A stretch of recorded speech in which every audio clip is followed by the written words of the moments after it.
Vamos orar, a gente começa a nossa aula. Obrigado, Senhor, por mais este dia, obrigado pela possibilidade de estarmos aqui juntos, na presença desses irmãos, pelo interesse em conhecer melhor a Tua revelação, a Tua palavra. Que o Senhor nos abençoe, e que as nossas vidas, a partir desse conhecimento, possa honrar e glorificar cada vez mais o Teu santo nome. Oramos assim em nome do Senhor Jesus. Amém. Bom, estamos na nossa 7ª aula, e eu vou fazer uma breve recapitulação do que nós vimos na semana passada. Nós continuamos dentro do tema das aparentes discrepâncias. Vimos as aparentes discrepâncias daquilo que estava escrito na cruz. Tomamos o exemplo daquela diferença de nome, né, de Sibekai para Mebunai, e exploramos a questão dos problemas com os manuscritos, né, várias cópias que têm as suas diferenças mínimas que acabam gerando essas diferentes traduções. Esclarecemos a questão da data da libertação do Joaquim.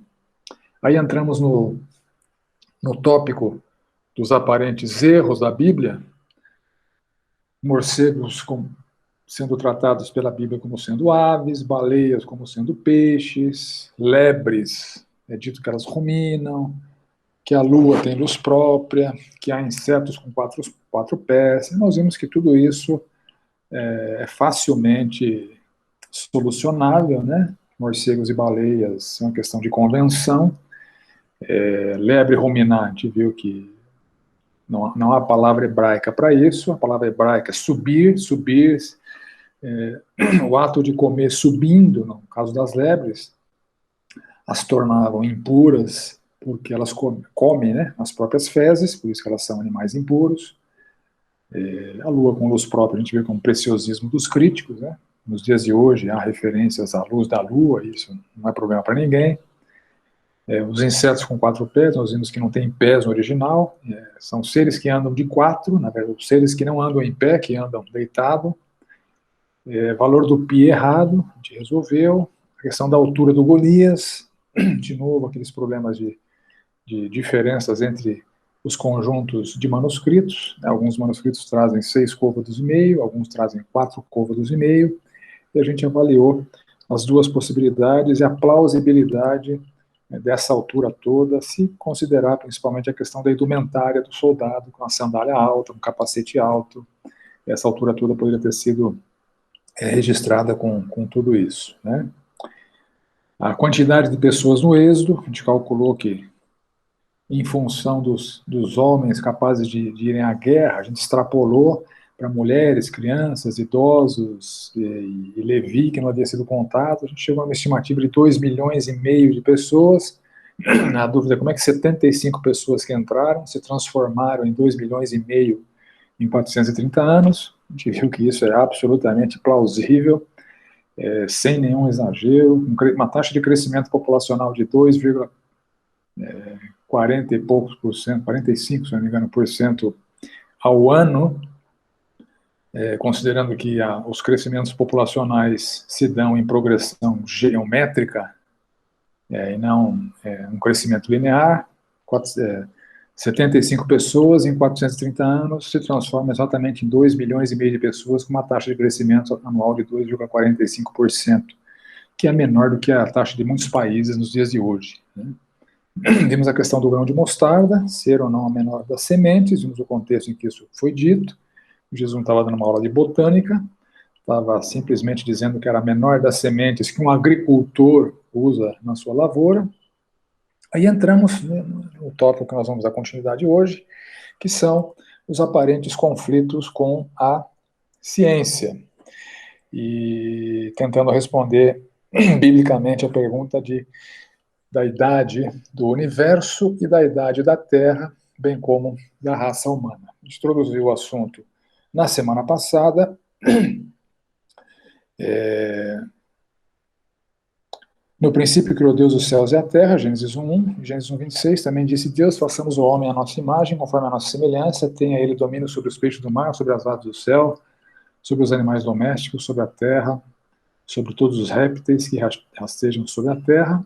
e houve tarde e manhã o sexto dia. Então, a Gênesis trata da criação dos céus, da terra, dos animais, de todos os seres vivos, né, plantas, e do homem, do ser humano. E nós vimos que alguns criacionistas que advogam que a Terra é jovem chegam a essa conclusão a partir de genealogias, a partir de cálculos que eles fazem nas genealogias de Gênesis 5, que vai de Adão até Noé, e de Gênesis 11, que vai de Noé até Abraão. E esses cálculos baseados em genealogia apontam para uma Terra com cerca de 6.000 anos, uma Terra muito jovem. Então, esses são os criacionistas da Terra jovem, os que creem que a Terra tem 6.000 anos, com base nos cálculos que eles fazem em genealogias. Ao passo que a gente vê que a evidência científica, não sei com que peso, se com peso de lei, se com peso de teoria, enfim. Mas o fato é que há esse conflito que os cientistas propõem, que a idade do universo é de cerca de 14,5 bilhões de anos, e a Terra teria cerca de 4,5 bilhões de anos. Uma diferença muito significativa, né? Sendo que a Terra é mais jovem do que o universo para os cientistas, e nos cálculos deles está muito longe de ser 6.000 anos. E nós vimos que os teólogos que advogam a Terra jovem, eles advogam uma hermenêutica, uma arte de interpretar a Bíblia literal. Esse é o argumento deles, né? Que a Bíblia deve ser interpretada literalmente. E nós temos um exemplo de um desses camaradas, eu até disse que é alguém que eu leio, é alguém que eu considero, né, as suas ideias, a sua teologia, os seus comentários, que é o John MacArthur. E nós vimos que ele próprio não é tão literal na interpretação da Bíblia, quando os textos que ele está interpretando estão incompatíveis com a sua teologia, com a sua soteriologia. Então, se por um lado ele advoga com unhas e dentes, que quem não concorda com ele que a Terra é jovem, tem cerca de 6.000 anos, está aí enveredando por um caminho de heresia, como a gente viu, ele próprio toma outras passagens que deveriam ser por ele tomadas como literais e não as toma porque estão incompatíveis com seus postulados teológicos, né? E nós vimos o exemplo do Galileu Galilei, que na sua época reafirmou as ideias do Nicolau Copérnico, dizendo que a Terra girava em torno do Sol e não o contrário, e isso era uma heresia, porque à luz da interpretação de Gênesis 1, era um dogma de que a Terra era o centro do universo, que o Sol, a Lua, as estrelas, etc., giravam tudo em torno da Terra. Então você percebe que postulados teológicos, se fragilmente fundamentados, eles acabam se tornando uma grande bobagem, porque todos sabem hoje que não é o Sol que gira em torno da Terra, é a Terra que gira em torno do Sol. Entretanto, isso era um postulado teológico e alguém chegou a ser condenado à morte, Galileu Galilei, e se não se retratasse, ia morrer como um herege. Então, esses dogmas em relação à idade da Terra estão tão bem fundamentados como a teologia da época que colocava a Terra como centro do universo. Então, hoje nós vamos ver as interpretações que existem a respeito desse texto de Gênesis, e a gente vai ver que, de fato, a escritura e não a ciência é o teste definitivo para toda a verdade, mas somente aquilo que a escritura efetivamente afirma. E a escritura não fala nada sobre a idade da Terra e do universo. Não fala. Então, essa teologia da idade da Terra e do universo é feita a partir de cálculos especulativos em genealogias que nós vimos, que são incompletas, que são representativas, que não são exaustivas, né? E a agressividade no debate teológico não fortalece os argumentos. O John MacArthur tem um livro escrito, o título do livro é A Batalha pelas Origens, ou seja, para ele é uma luta, é uma guerra, defender que a Terra tem 6.000 e poucos anos. E, de fato, alguém pode escolher crer em 6 dias literais, né, das narrativas de Gênesis. Ao se interpretar dessa maneira, você não vai estar ferindo nenhuma doutrina bíblica, você não, não vai estar colocando esse texto em contradição com nenhum outro texto bíblico. De fato, a palavra que é usada em Gênesis para dia, Yom, essa palavra, muitas vezes na Bíblia, significa de fato dias de 24 horas. Então é possível tal interpretação.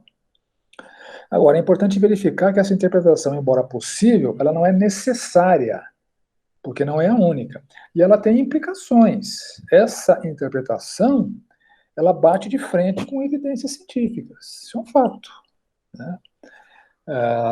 E há problemas com essa interpretação de dias literais de 24 horas.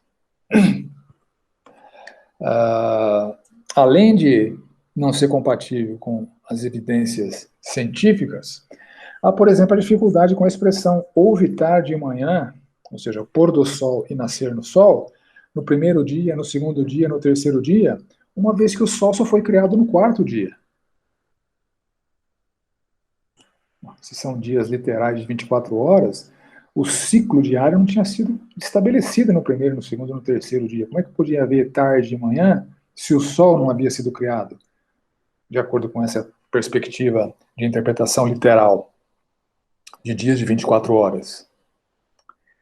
Outro problema, o sexto dia. O tamanho do sexto dia não cabe em 24 horas. Não cabe. Adão foi criado, o Éden foi formado, Adão foi colocado ali no Éden. Adão deu nome a todos os animais domésticos, às aves do céu, a todos os animais selvagens, que são milhões de espécies. Adão ficou frustrado, porque dentre os animais ele não achava uma auxiliadora que lhe fosse idônea. Adão é colocado num sono profundo, o lado do seu corpo é aberto, é retirada uma costela, o lugar é fechado com carne, Eva é formada a partir dessa costela. Adão é acordado, finalmente conhece a Eva. Então isso não cabe em 24 horas. Não cabe. Né? Então a gente não pode afirmar que os dias de Gênesis 1 são literalmente dias de 24 horas com a mesma certeza que a gente afirma outras verdades bíblicas, como por exemplo que Deus é o Criador. E o sexto dia, em especial o sétimo dia, parecem ser bem maiores do que 24 horas. E há uma sugestão de que o sétimo dia ainda está em aberto, que Deus está no seu descanso. E o autor de Hebreus fala que nós precisamos nos esforçar para entrar nesse descanso de Deus, o descanso criacionista de Deus. Então, a gente vai ver agora uma primeira alternativa de interpretação para os dias da Bíblia, para os dias de criação que estão lá em Gênesis. E essa primeira alternativa, os proponentes dizem que é uma interpretação literal, só que a conclusão que eles chegam, interpretando literalmente a palavra Yom, é que a Terra é velha, que ela pode ter, sim, bilhões de anos. Por quê? Porque a palavra Yom, literalmente, também se refere a períodos longos. Yom, na Bíblia, no Antigo Testamento, tem vários significados. Nem sempre significa um dia de 24 horas. Pode significar um período de tempo longo, definido ou indefinido. Então, a interpretação por essa primeira alternativa, que considera os 6 períodos de tempo do Gênesis como períodos muito longos, também são literais. Porque consideram um sentido literal da palavra Yom, que não é dia de 24 horas. Em Gênesis, na narrativa da criação, Yom aparece como não sendo dias de 24 horas. Se você pegar ali Gênesis 2, de 1 a 4, você vai ler o seguinte: assim foram concluídos os céus e a terra e tudo que neles há. E havendo Deus terminado, no dia sétimo, Yom, a sua obra que fizera, descansou neste dia de toda a sua obra que tinha feito. E abençoou Deus o dia, Yom, sétimo, e o santificou, porque nele descansou de toda a obra que o Criador, que como Criador fizera. Aí o verso 4, olha que interessante. Esta é a gênese do céu e da terra, dos céus e da terra, quando foram criados. Aí vem a palavra no dia, na nossa tradução aparece quando o Senhor Deus o criou, mas literalmente é no dia, Yom, que Deus o criou. Então, em Gênesis, a palavra Yom aparece se referindo a todo o período da criação, e não só a um dia de 24 horas. Em Gênesis 2:4, Yom, a mesma palavra que é utilizada como dias anteriormente, aparece englobando os sete períodos anteriores. Outros exemplos. Gênesis 6:4, a palavra Yom aparece assim: naquele tempo havia gigantes na terra. É Yom. Não é dia de 24 horas aqui. Outro exemplo, Êxodo 13:10. Portanto, guardarás essa ordenança no determinado tempo, de ano em ano. Ano em ano é Yom em Yom. Não é dia de 24 horas. Deuteronômio 2:14. O tempo que caminhamos desde cá de Barneia até passarmos o ribeiro de Zered foram 38 anos. O Yom que caminhamos foi de 38 anos. Então tem um Yom aqui de 38 anos, não de 24 horas. Deuteronômio 30:18. Então hoje te declaro que certamente perecerás. Não permanecerás longo tempo na terra a qual vais. Yom. Longo Yom na terra a qual vais. E assim vai. Tem vários textos em que a palavra Yom, literalmente, não é dias de 24 horas. Então, uma interpretação de Gênesis, que considera Yom como não sendo um dia de 24 horas, ela é literal. E a questão do sétimo dia que eu mencionei. O autor de Hebreus parece confirmar a tese de que o sétimo dia ainda está acontecendo. Olha lá em Hebreus 4:3. Nós, porém, que cremos, entramos no descanso, conforme Deus tem dito, assim jurei na minha ira, não entrarão no meu descanso, embora certamente as obras estivessem concluídas desde a fundação do mundo.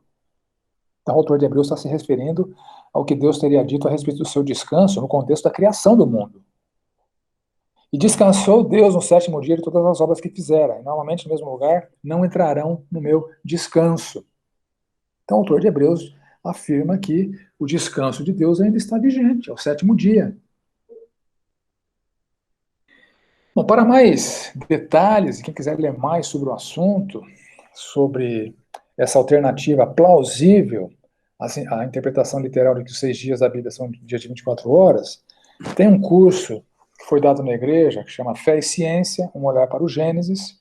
Isso está bem explicado, com bem mais detalhes, né, e profundidade ali. Tem um livreto chamado Gênesis 1, do Hugh Ross, que é um PhD em astrofísica, que é o líder de uma missão chamada Reasons to Believe, uma missão de cientistas que publicam argumentos pró-doutrina da criação, e um livro do John Green chamado A Biblical Case for Old Earth Creationism, ou seja, defendendo que a possibilidade de a Bíblia estar tratando de um criacionismo da Terra velha. Então fica aí as recomendações. Olha, interessante, nessa alternativa de interpretação de que Yom não são dias de 24 horas, são literalmente períodos longos de tempo, veja o que o Hugh Ross, esse autor desse livreto Gênesis 1 e de outras publicações, que é o líder lá da missão Reasons to Believe, olha o que ele fala a respeito da criação, da narrativa da criação de Gênesis 1. As evidências disponíveis hoje são surpreendentes, tanto em quantidade quanto em qualidade. Pela primeira vez na história, a ciência confirma cada evento da criação e a sua sequência, tal como descrito em Gênesis 1. Atualmente se entende que cada um desses eventos demanda um insondável nível de precisão. Como pode essa comunicação ter vindo de qualquer fonte, senão do próprio Criador? A probabilidade de Moisés ter adivinhado os detalhes dos eventos da criação e tê-los colocado na sequência correta é menor do que uma chance em 40 milhões. Olha que interessante. A narrativa de Gênesis, embora não seja cientificamente exaustiva, ela é absolutamente compatível com a ciência, porque a sequência que está descrita ali em Gênesis é exatamente a sequência que a ciência aponta que os eventos aconteceram. E Moisés, para ter adivinhado isso, é uma chance em 40 milhões. Então isso demonstra que foi realmente uma revelação divina que Moisés documentou ali, porque ela é absolutamente científica do ponto de vista da sequência dos fatos que são narrados ali. Uma linguagem que não fosse verdadeira poderia confundir essa sequência, mas é uma sequência da criação, é a sequência exata que a ciência postula, e você pode ver esses detalhes no livreto, nesse livreto do Hugh Ross, Gênesis 1, está bem explicadinho ali. Antes de entrar para a segunda alternativa de interpretação, alguém tem alguma dúvida até aqui? Alguma colaboração? Ok. A segunda alternativa de interpretação para os dias da criação, como sendo, como se chegando à conclusão de que a Terra é velha, é utilizando uma interpretação mais alegórica ou figurativa.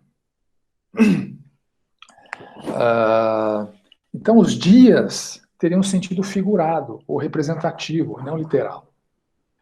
Vários teólogos antigos e contemporâneos são adeptos dessa alternativa.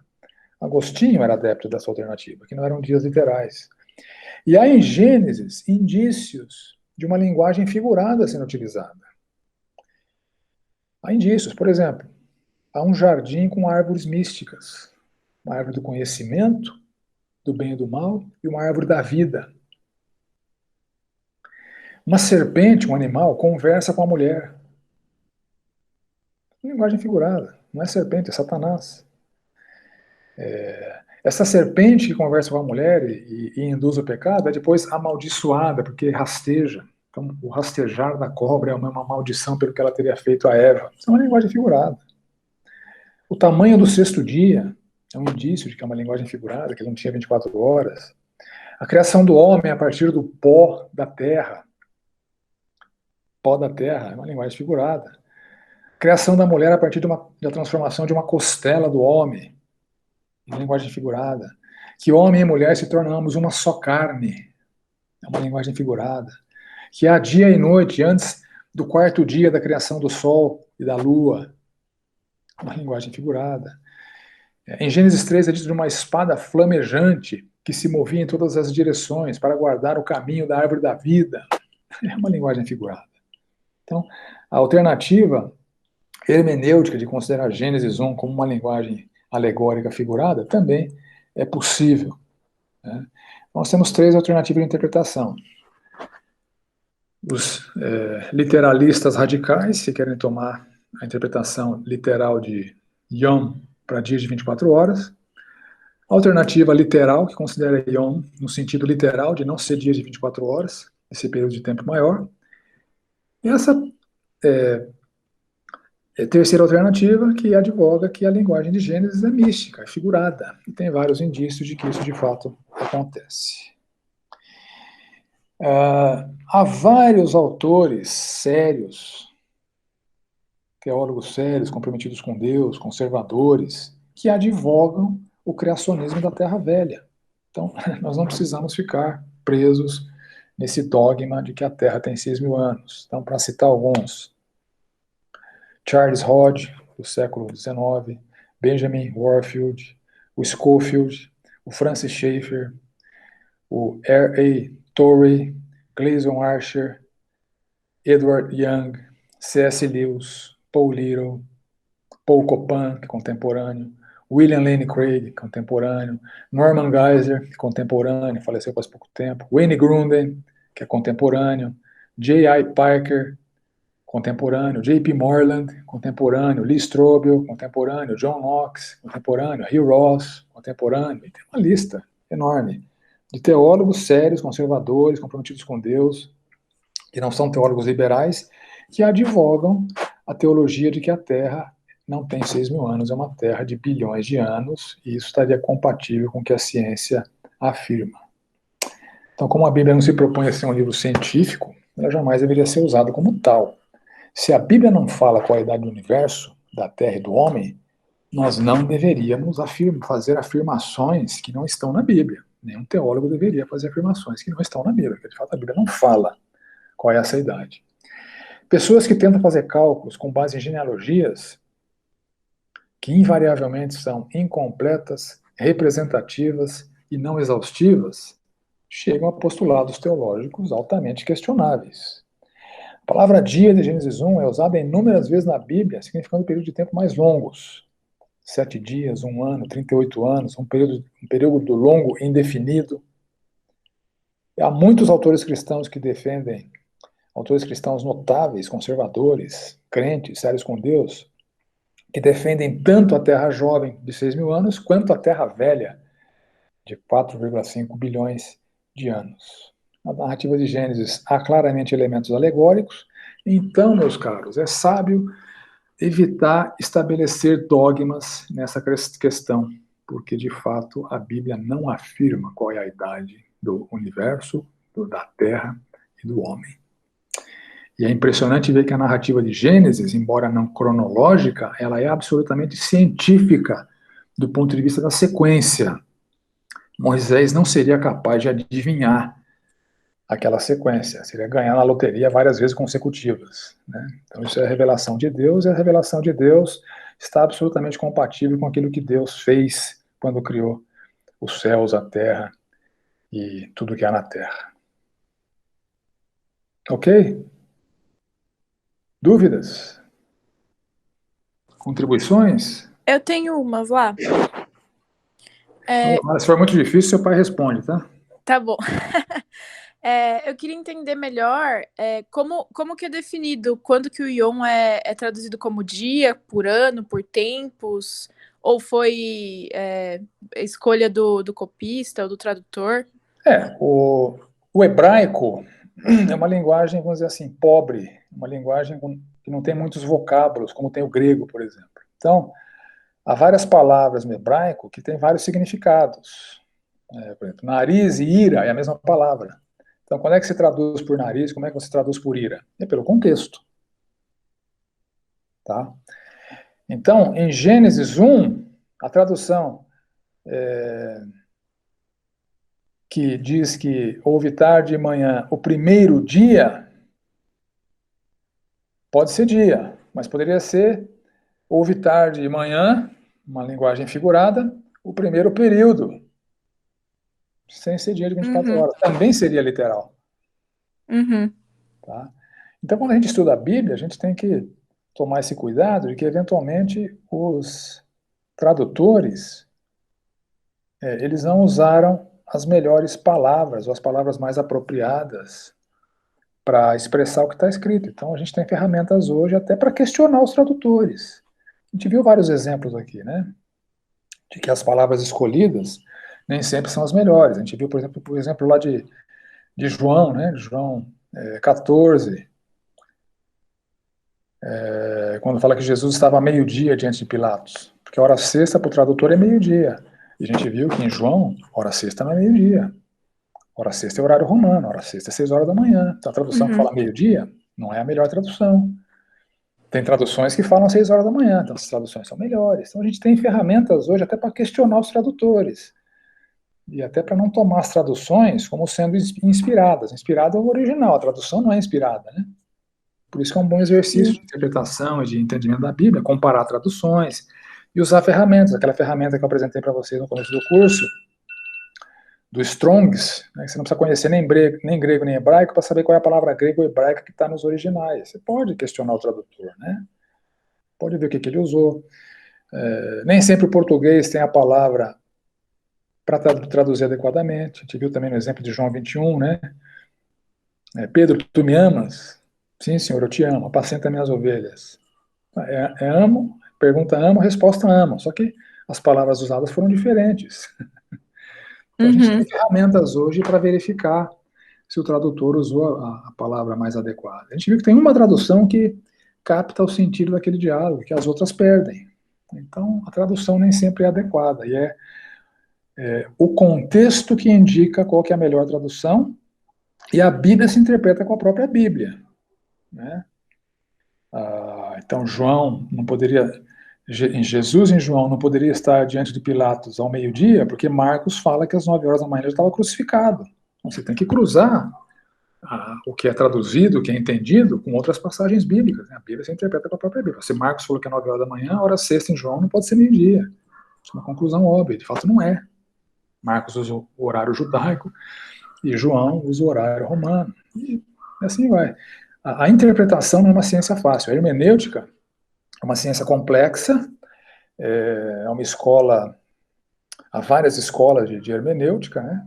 Eu mencionei algumas aqui, os literalistas extremados, né? Os alegoristas extremados, tudo na Bíblia é símbolo, tudo na Bíblia é alegoria. Então, meu parecer é que a escola de hermenêutica mais adequada é aquela que considera os textos literais como sendo literais e considera os textos figurados como sendo figurados. Porque você está tão errado quando toma um texto figurado como literal, como quando toma um texto literal como figurado. É o mesmo erro. Então, Uhum. Nimrod MacArthur, em Gênesis, comete esse erro. Há textos que ele não é literal, entretanto, ele quer ser literal lá em Gênesis, que não é uma linguagem que dá para ser dogmático na questão da literalidade, porque há elementos alegóricos, né? Agora, quem tem dificuldade com simbolismo, com alegoria, também pode tomar a palavra yom como período longo período de tempo, que é literal também. Yom significa isso. Aí, houve tarde e manhã, para Yom, sendo um período de longo tempo, é uma linguagem figurada, né? E por que tarde e manhã? Esquisito isso, né? Houve tarde e manhã, o primeiro dia, houve tarde e manhã, o segundo dia, porque no calendário e na forma do judeu de contabilizar o tempo, o dia começa à tarde, com o final do dia anterior no pôr do sol. Esse é o início do dia. E o dia produtivo começa na manhã, quando o sol nasce. Então, por isso a expressão houve tarde e manhã. É uma expressão judaica, uma expressão hebraica, que no caso de tomar Yom como sendo período de tempo longo, ela tem que ser considerada figurativa, não literal. Né? Respondi, Ana? Sim, obrigada. Nada. Ok, meus irmãos, vamos para o próximo.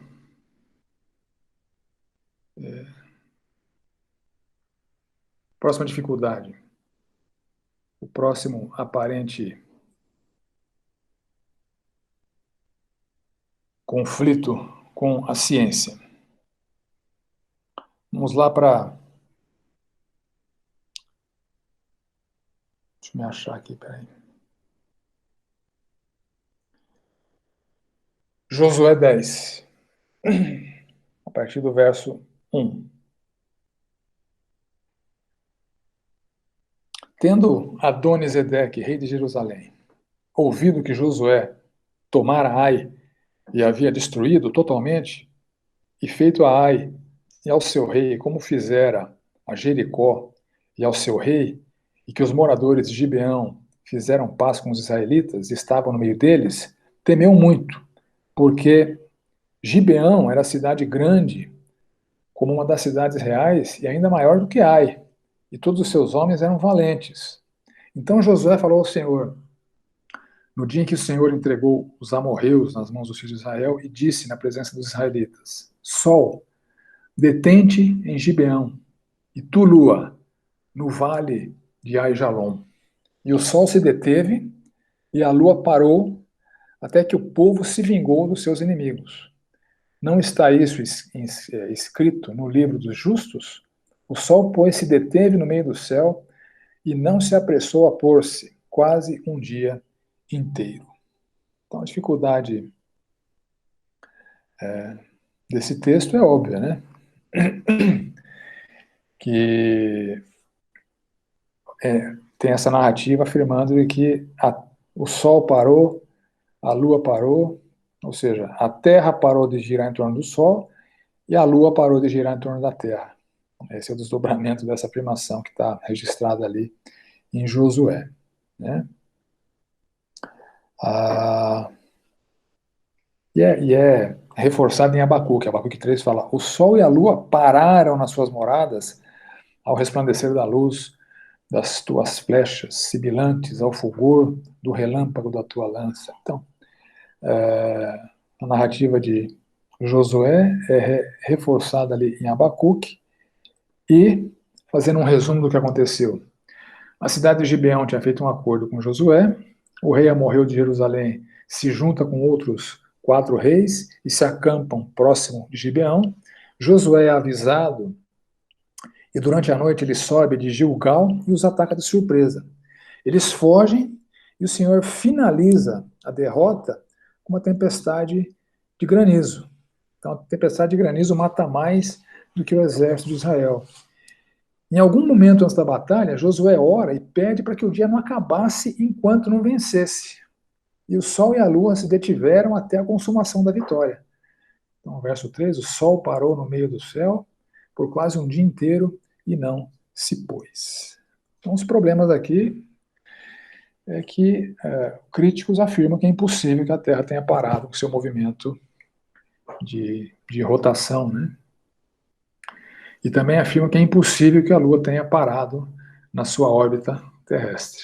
Então, esses dois fatos teriam causado uma série de catástrofes naturais. Né? Se a Terra parasse, né, de girar em torno de si, se a Lua parasse de girar em torno da Terra, isso causaria uma série de cataclismas, então isso não aconteceu.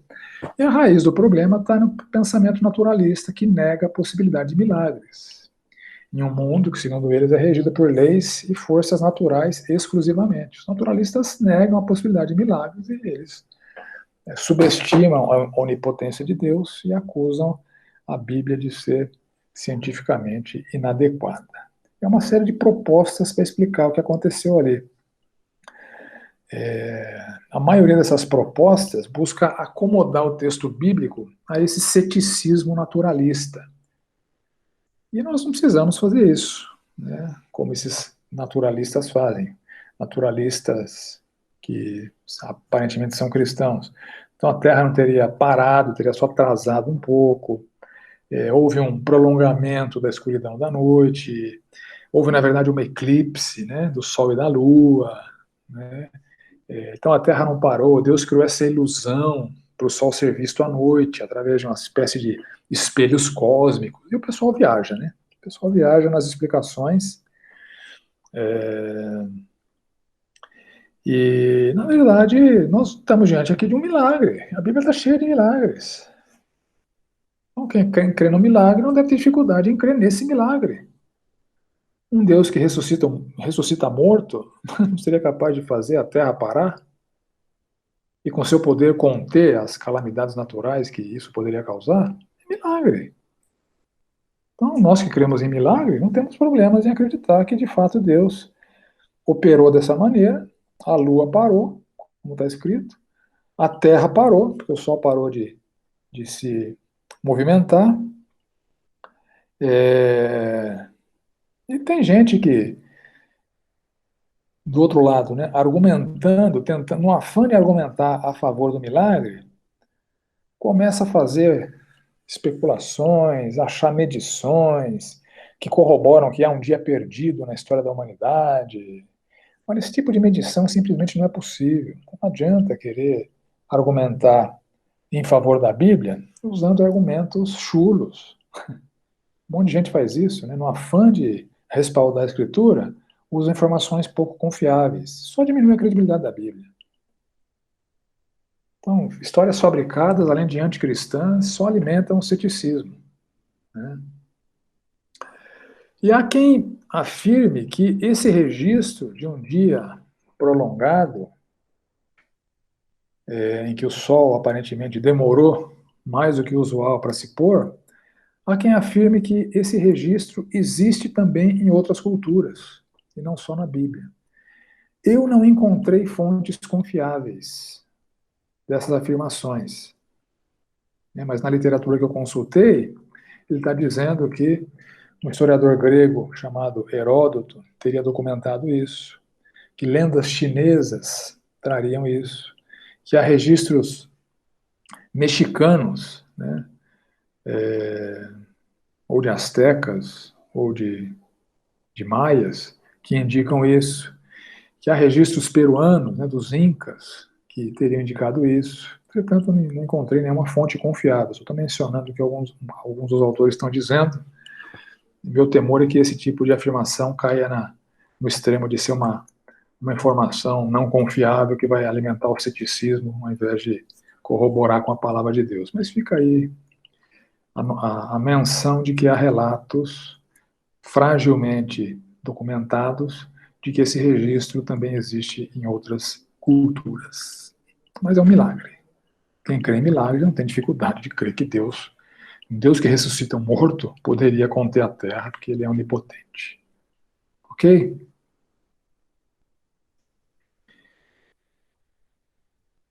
Próxima dificuldade, próximo aparente conflito com a ciência. Houve um dilúvio global? Céticos afirmam que não. Entretanto, a gente vê na narrativa da Bíblia, disse o Senhor a Noé, em Gênesis 7, capítulo 7, a partir do verso 1. Entra na arca, tu e toda a tua casa, porque reconheço que tens sido justo diante de mim e no meio desta geração.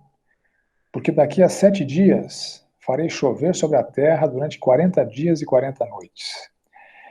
E da superfície da terra exterminarei todos os seres que fiz. Aí no verso 11, no ano 600 da vida de Noé, aos 17 dias do segundo mês, nesse dia romperam-se todas as fontes do grande abismo e as comportas do céu se abriram e houve copiosa chuva sobre a terra durante 40 dias e 40 noites. Interessante registrar esse fato, que além da chuva de 40 dias e 40 noites, outra fonte dessa inundação foi as águas subterrâneas. Nesse dia romperam-se todas as fontes do grande abismo e as comportas do céu se abriram. Então vinha água da terra e vinha água do céu, e isso causou o dilúvio. E durou o dilúvio, verso 17, 40 dias sobre a terra, cresceram as águas e levantaram a arca de sobre a terra, predominaram as águas e cresceram sobremodo na terra, a arca, porém, vagava sobre as águas. Prevaleceram as águas excessivamente sobre a terra e cobriram todos os altos montes que haviam debaixo do céu. E verso 20, 15 côvados, lembrando que o côvado tem cerca de 44 centímetros, 15 côvados acima deles, dos montes, prevaleceram as águas, e os montes foram cobertos. Pereceu toda a carne que se movia sobre a terra, tanto de ave como de animais domésticos e animais selváticos. Ou seja, toda a vida animal que Adão deu nome. E além dessa, e de todos os enxames de criaturas que povoam a terra, e todo o homem.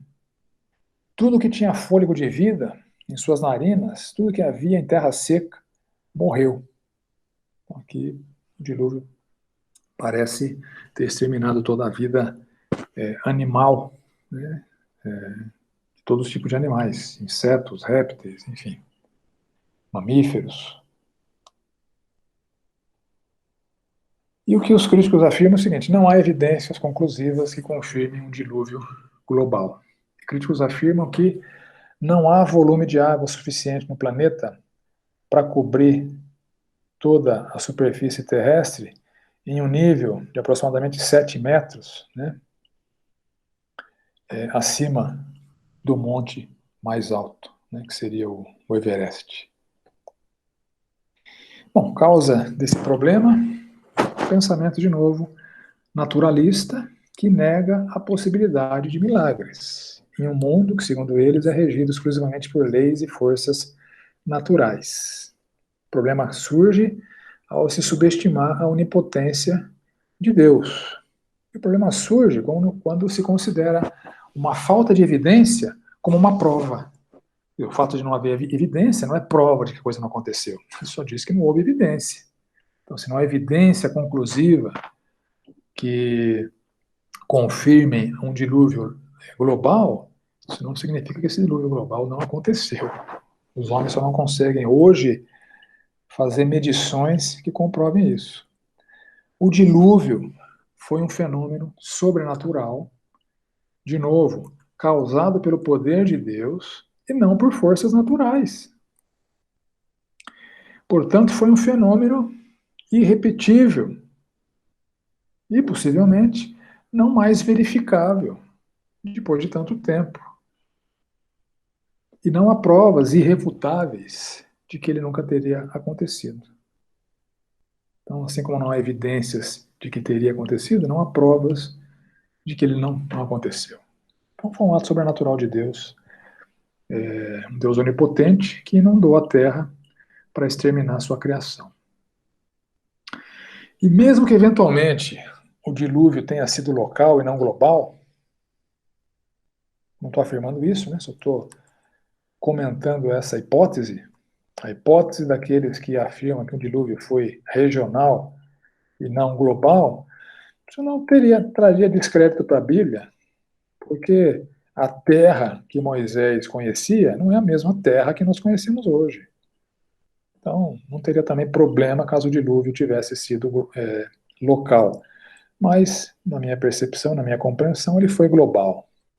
Foi um milagre de Deus e não há razão para a gente desacreditar disso, uma vez que a gente acredita em milagres. Né? Agora, disso deriva uma segunda dificuldade. Essa é um pouco mais cavernosa, né? Um pouco mais difícil de arranjar uma solução plausível.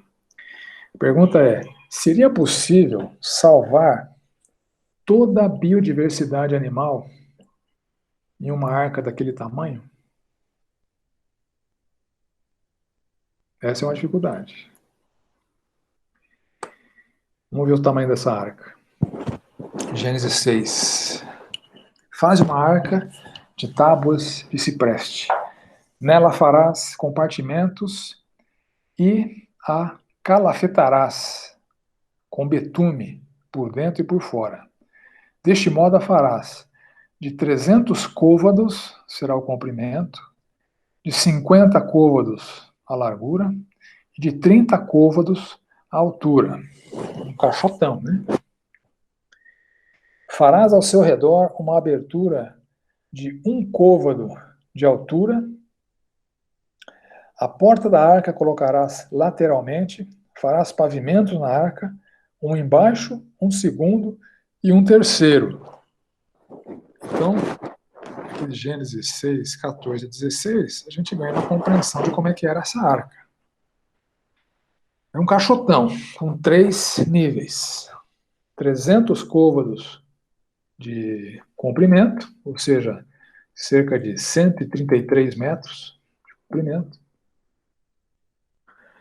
50 côvados de altura, ou seja, cerca de 22 metros de altura.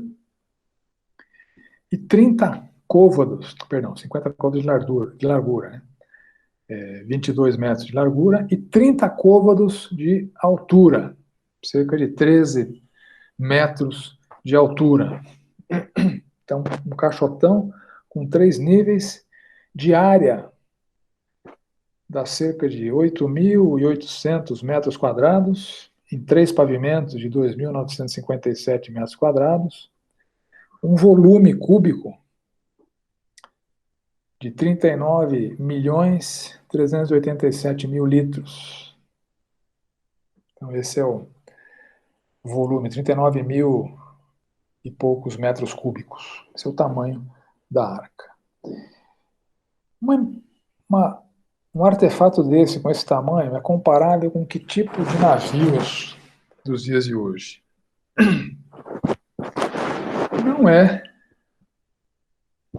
não seria comparável aos cargueiros de quinta e sexta geração que nós temos nos dias de hoje.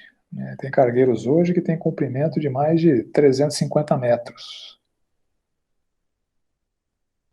É o triplo da arca. Seria comparável a cargueiros de primeira geração que havia ali entre 1950 e 1970. Cargueiros naquela época tinha 135 metros de comprimento. Não seria compatível com esses cargueiros. Não é um navio comparável com os navios que os homens têm fabricado nos dias de hoje. Então, qual é o tamanho? A primeira pergunta que precisa ser respondida para a gente responder a questão da possibilidade de se salvar toda a biodiversidade é o seguinte: quantas espécies de animais existem sobre a Terra? Isso é uma dificuldade, né? É uma dificuldade porque, pelo que eu pesquisei, a resposta é: ninguém sabe exatamente, mas é muita coisa. As melhores estimativas que eu encontrei lá no site da FAPESP dizem que estima-se que há 8,7 milhões de espécies sobre a Terra, com a margem de erro de mais ou menos 1,3 milhão. Desses 8,7 milhões, 6,5 milhões seriam terrestres e 2,5 aquáticos, ou seja, os que teriam morrido no dilúvio são os 6,5 milhões de espécies de animais terrestres. Então, caberia na arca cerca de 6,5 milhões de espécies de animais terrestres? Essa é a pergunta. Se vocês têm uma ideia, das 6,5 milhões de espécies terrestres que se estima que existe, pelo que eu li, eles só conseguiram catalogar 1,6 milhão.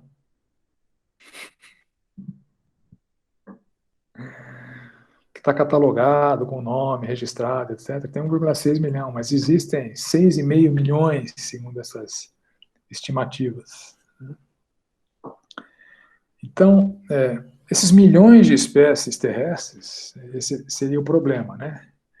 Que ninguém sabe exatamente quais são, mas por volta de 6,5 milhões de espécies terrestres não caberiam numa arca de 8.871 metros quadrados. Essa é a dificuldade. Né? Bom, causas do problema. Assumir que toda essa biodiversidade animal teria que ter sido salva pela arca. Essas estimativas consideram todos os animais, até os unicelulares, insetos, anfíbios, moluscos, que poderiam sobreviver ao dilúvio em ovos ou em larvas. Né? E as estimativas, elas são especulativas, porque ninguém sabe exatamente quantas espécies existem. Né? Então, olhando para Gênesis, quais foram as espécies que entraram na arca?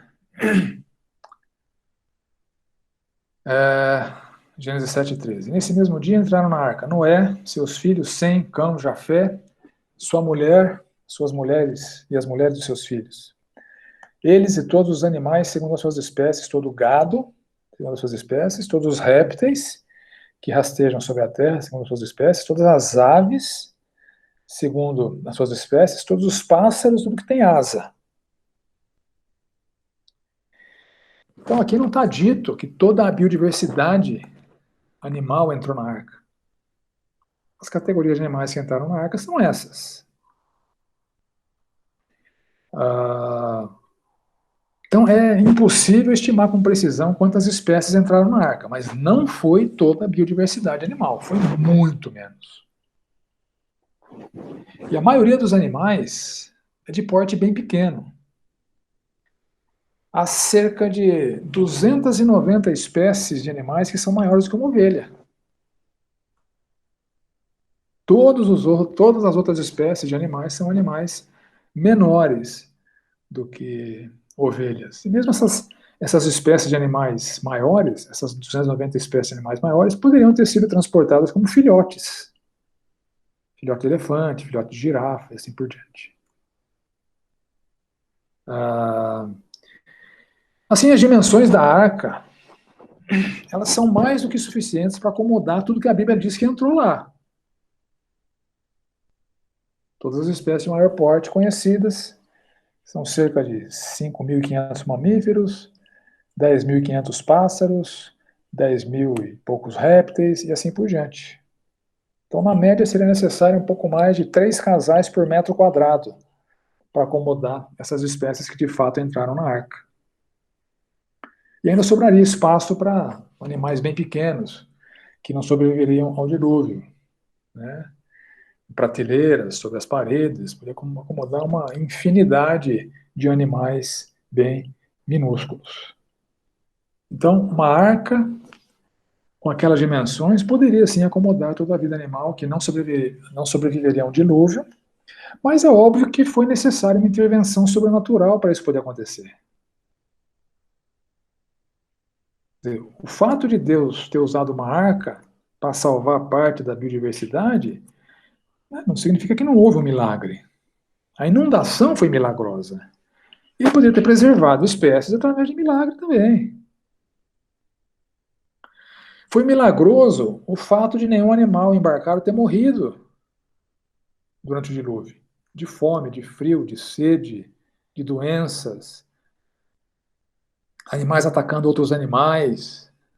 Foi um milagre que isso não aconteceu. Noé e sua família não conseguiriam alimentar, fornecer água e alimento adequado para cada espécie de animal durante o período do dilúvio. Foi um milagre que eles sobreviveram na arca. E além da arca, é possível que Deus tenha agido de maneira milagrosa para preservar a vida animal que eventualmente não embarcou. Né? E a biodiversidade animal específica de regiões, que estão longe ali das regiões onde Noé estava ali, né? Por exemplo, há animais que só tem no Brasil, há animais que só tem na Austrália. Então pode ter havido um milagre, de Deus ter levado de alguma maneira esses animais até a arca, ou Deus pode ter preservado esses animais de outra maneira. Então a arca não anula outros milagres que Deus pode ter feito para preservar os animais que ele quis preservar no dilúvio. Ok? Então, sintetizando, a Bíblia não fala que toda a biodiversidade animal entrou na arca, ela nomeia quais foram as espécies que entrou na arca.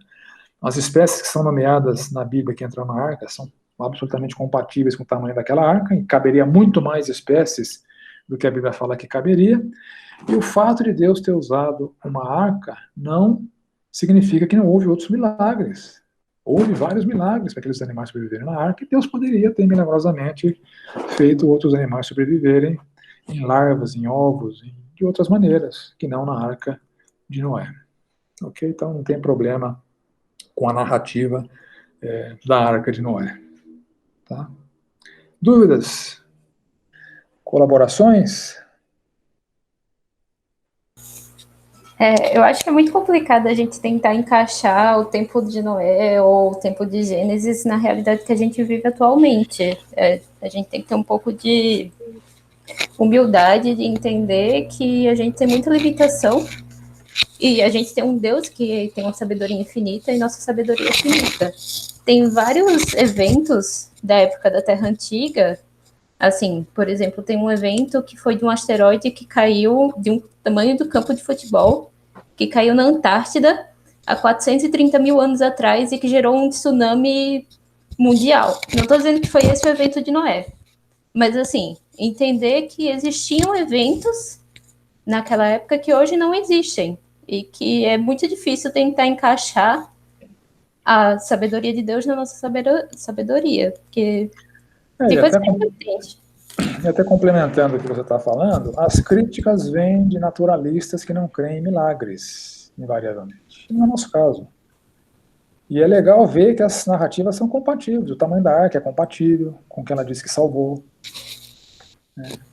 O dilúvio poderia ter sido global, que as fontes não foi só chuva, foi água que veio do céu e água que veio da terra. Foi um evento milagroso, irrepetível. Né?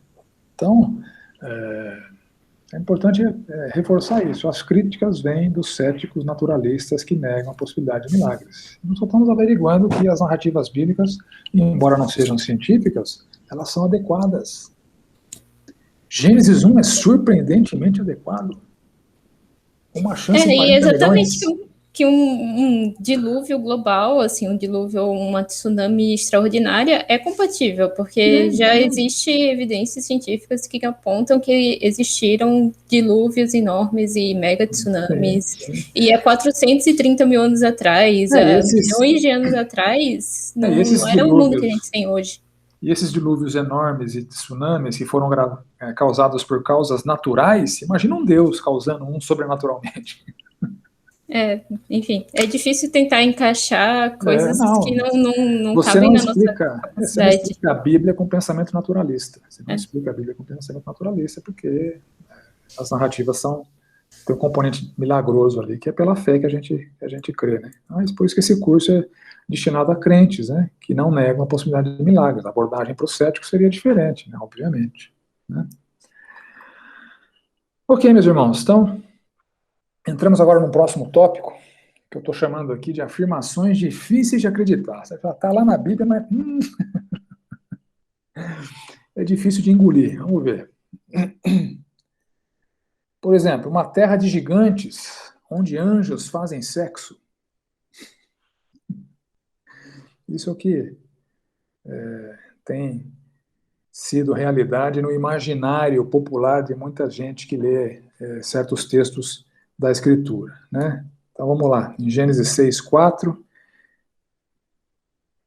Ora, naquele tempo havia gigantes na terra. E também depois, quando os filhos de Deus possuíram as filhas dos homens, as quais lhes deram filhos, esses foram valentes, varões de renome na antiguidade. Então, há quem entenda esse verso com os seguintes paradigmas. Primeiro, gigantes, no paradigma de Gulliver, né? Gulliver em Lilliput. Isso é um paradigma do entendimento da palavra gigante. E filhos de Deus, com o paradigma, por exemplo, de Jó 1:6. No dia em que os filhos de Deus vieram apresentar-se perante o Senhor, veio também Satanás entre eles. Então, ali em Jó 1:6, os filhos de Deus são seres espirituais, angelicais, e Satanás se infiltrou no meio deles. Então, seriam esses filhos de Deus, mencionados em Jó 1:6, que em Gênesis 6:4, quando os filhos de Deus possuíram as filhas dos homens, as quais lhe deram filhos, eu já ouvi isso em classe de escola bíblica na igreja. Gente dizendo que esse sexo angelical com mulheres deu origem a uma série de seres mitológicos, né, que eram super-humanos, né, Hércules, vários personagens da mitologia grega, né, que são essa mistura de sexo entre anjos. Quando o anjo faz sexo com mulher, o que nasce ali é um semideus, né, um semi-anjo, sei lá. Né? Então essa é a origem dessa afirmação de que havia uma terra de gigantes onde anjos faziam sexo. Eu me lembro que alguns anos atrás circulou pela internet, né, e alguém da igreja me mandou um suposto achado arqueológico onde um crânio do tamanho de um homem, um crânio humano do tamanho de um homem teria sido achado em alguma escavação. E tem uma foto de um arqueólogo debruçado em cima desse crânio, limpando a terra dele. Isso circulou, olha só, a Bíblia está certa, né? Tinha gigantes na terra, etc. Né? É aquilo que eu falei, né? Você usar um argumento chulo para tentar reforçar uma verdade bíblica, só colabora com o ceticismo. Aquilo foi uma montagem. O cara que montou se apresentou depois. E crentes estavam usando aquilo lá como uma argumentação em prol da compreensão equivocada deles de gigantes. Então aquela imagem, não sei se vocês se depararam com ela, era uma farsa, era uma montagem. Então olha só, as histórias de gigantes que nós conhecemos hoje são todas mitológicas. E a Bíblia, se você confundir mitologia com Bíblia, você vai chegar numa conclusão equivocada, né? E a Bíblia fala que anjos não fazem sexo. Quando perguntaram para Jesus, né, a mulher que casou com vários camaradas, no céu ela vai fazer sexo com quem? Ele falou, no céu que são que nem os anjos, não vai ter sexo. Ou seja, anjos não fazem sexo. É impossível essa miscigenação de espécies tão diferentes, a espécie humana com a espécie espiritual. É impossível. Então não é isso que Gênesis está dizendo seguramente, né?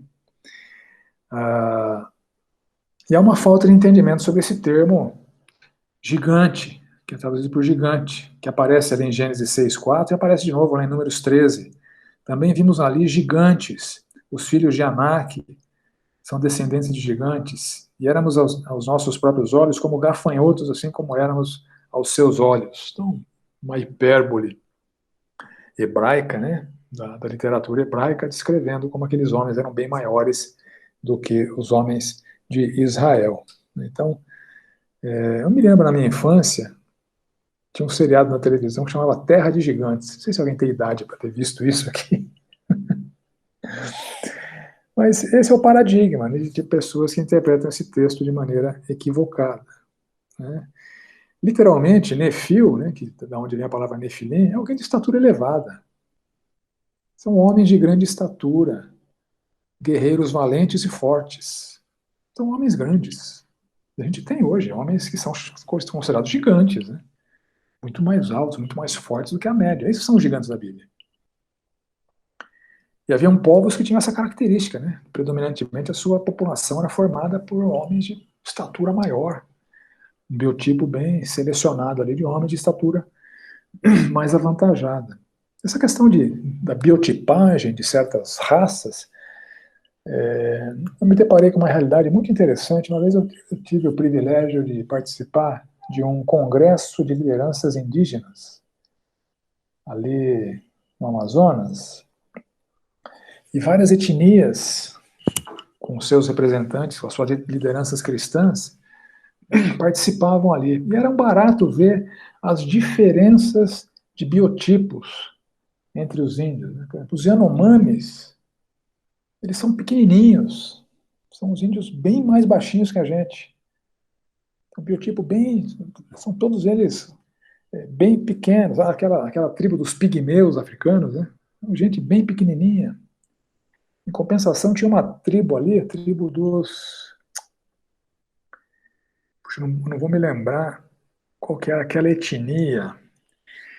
Mas os caras eram tão grandes, tão fortes, tão viris, que até as músicas evangélicas deles eram mais, vamos dizer assim, tinha uma componente mais de maior intensidade, de parecer que eles estavam bravos cantando, mas estavam louvando a Deus. Então, biotipos bem distintos, né, entre raças distintas, é o que acontecia na Bíblia. Haviam povos ali que tinham essa característica da biotipagem da população, serem pessoas mais avantajadas, mais altas, né, e eram chamados de gigantes. Esse é o termo bíblico, mas não é o Gulliver. É alguém de uma estatura maior. E os filhos de Deus, que fizeram sexo com as filhas dos homens, das quais nasceram valentes, não são os anjos. Mateus 22:30, porque na ressurreição nem casam, nem se dão em casamento, são, porém, como os anjos do céu. Anjo não tem sexo, anjo não faz sexo. Então, casamento com essa mistura cosmológica simplesmente não é possível, não é o que a Bíblia está falando. Então, quem são os filhos de Deus de Gênesis 6? Não são os filhos de Deus de Jó 1. Filho de Deus é um termo genérico. Em Jó 1 está sendo usado para se referir a seres angelicais. Em Gênesis 6, quem seriam? Então, tem duas possibilidades. Os filhos de Deus que estavam se contaminando com as filhas dos homens era uma referência aos casamentos religiosamente mistos, então homens do povo de Deus fazendo sexo com mulheres dos pagãos. Né? Ou, uma outra possibilidade, casamentos socialmente mistos, né? Ou seja, filhos da aristocracia. Então, filho de Elohim, Elohim pode significar aristocracia, não só Deus. Como eu disse, o hebraico é um idioma pobre. Então, Elohim, embora seja traduzido muitas vezes por Deus, pode também significar um juiz, um governante, um aristocrata. Por exemplo, em Êxodo 21:6, então o seu Senhor o levará aos juízes. Juízes ali é Elohim. Os filhos dos Elohims pode significar esse filho dessa aristocracia que estava se misturando com a plebe. Então são as duas possibilidades. Ou casamentos religiosamente mistos, ou casamentos socialmente mistos. Isso significa literalmente o texto ali em Gênesis. Tá? Então não tem anjo fazendo sexo, e Gulliver não vivia naquela época. Isso são compreensões inadequadas com paradigmas inapropriados para se interpretar a palavra de Deus. Dúvidas? Contribuições? Próximo texto difícil de engolir para alguns, né? Que também estão contaminados com esse pensamento naturalista, foi o evento ali da jumenta falante.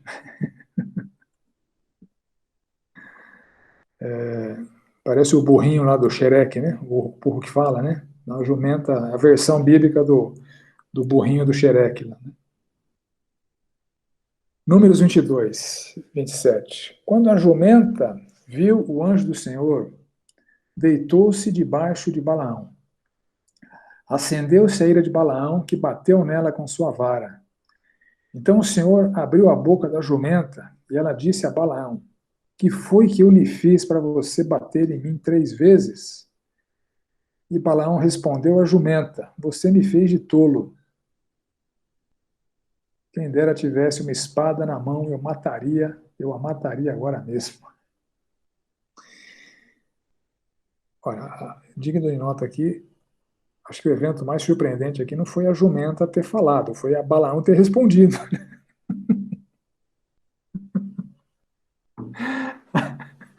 O cara fala com a jumenta fala, o cara responde, eu saía correndo.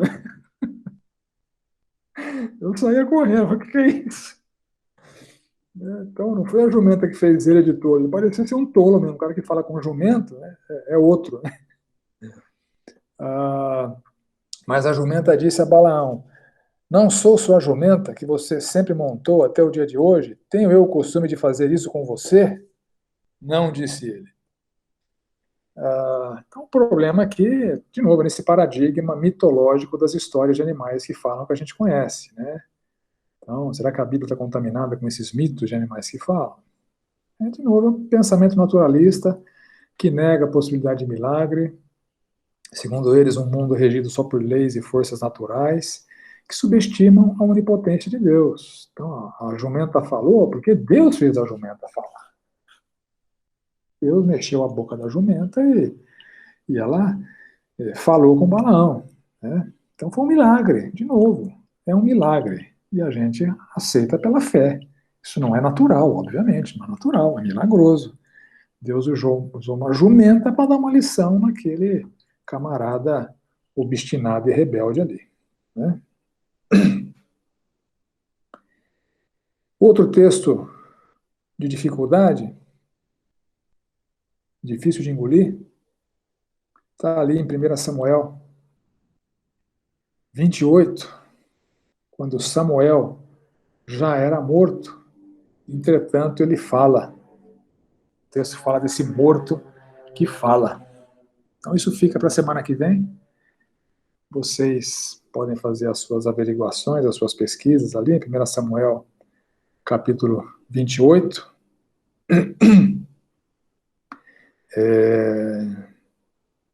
1 Samuel 27, né? Até 28. E semana que vem a gente retoma a partir desse ponto. Ok?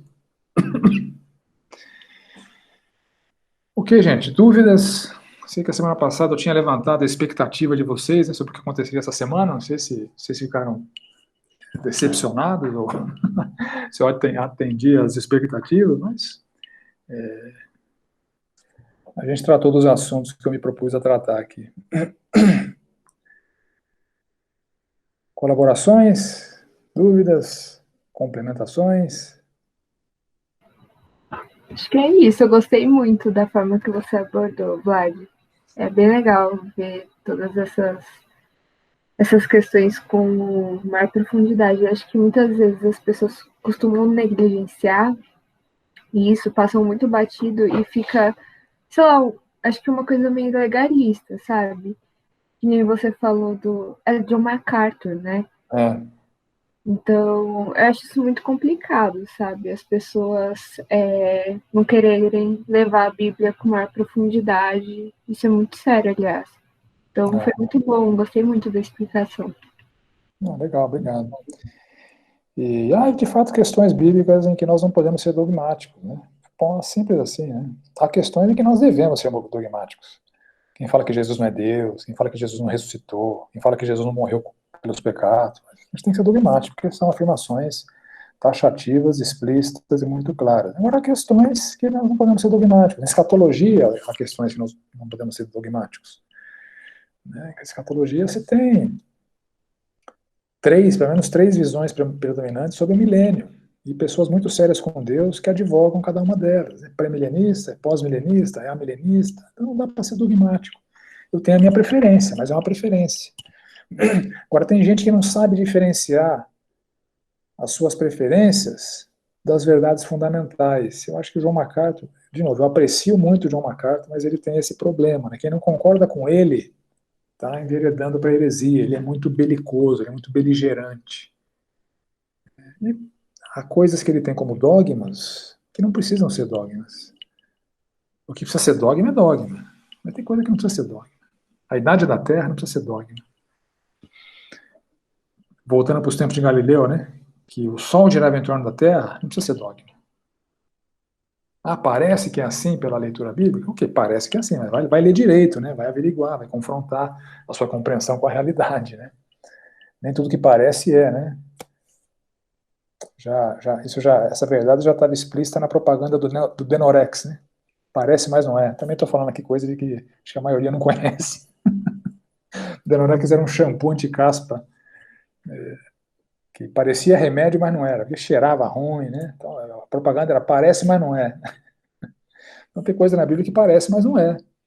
Precisa ser averiguada com profundidade, e nós precisamos ter essa humildade, né, que alguém mencionou aqui, de admitir que há textos difíceis, eles não são a maioria, eles não comprometem doutrinas fundamentais, mas há textos nos quais nós vamos divergir por problemas nas cópias, por escolas diferentes de hermenêutica. Então há dificuldades, sim. Nós precisamos ser honestos para admitir que existem. Então nós precisamos ter também o bom senso de não sermos dogmáticos em questões que a Bíblia não é dogmática. Né? Tá? Mas obrigado pelas considerações, Thalita. Eu fico pensando assim, se a gente crê que a sabedoria de Deus é infindável, insondável, como que teria textos que não seriam difíceis de entender? Sim. É claro que com a nossa limitação humana, vários textos seriam difíceis de entender, mas, enfim, é minoria. Bem colocado, né?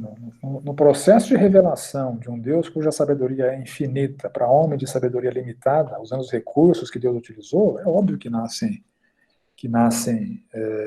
dificuldades. Né? Pedro cita essas dificuldades quando ele escreve ali que nos escritos de Paulo há coisas difíceis de entender, que os ignorantes e instáveis deturpam, assim como deturpam as demais escrituras. Então, Pedro reconhecendo que os escritos de Paulo eram escritura, e Pedro dizendo, o pescador tendo dificuldade de entender o rabino. Pedro não entendia Paulo direito, né? Então, isso faz parte. Nós temos níveis intelectuais diferentes, nós somos pessoas com um background de escolaridade, de capacidade intelectual diferente, e as dificuldades surgem em diferentes níveis, mas elas são reais, né? E, de novo, é importante mencionar que não são todos os textos, a minoria dos textos, nenhuma doutrina do cristianismo é comprometida com esses problemas, mas eles existem, nosso exercício aqui é propor soluções para eles, né?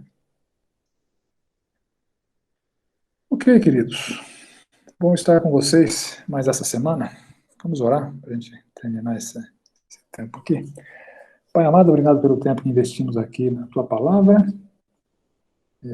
Continuamos clamando para que o Senhor nos abençoe, nos capacite, usando coisas que foram ditas aqui, que o Senhor nos mantenha humildes, que o Senhor nos mantenha sedentos de Ti, de conhecermos a Tua palavra, de estudarmos a sério a Tua revelação, que trata de verdades tão elevadas, complexas muitas vezes, mas que são acessíveis e, em nossa limitação, o Senhor provê os meios necessários para que compreendamos quem Tu és, como Tu ages e o que Tu esperas de cada um de nós. Que o Senhor nos dê a devida força para que na nossa caminhada contigo nós honremos o Teu santo nome. Oramos assim em nome do Senhor Jesus. Amém.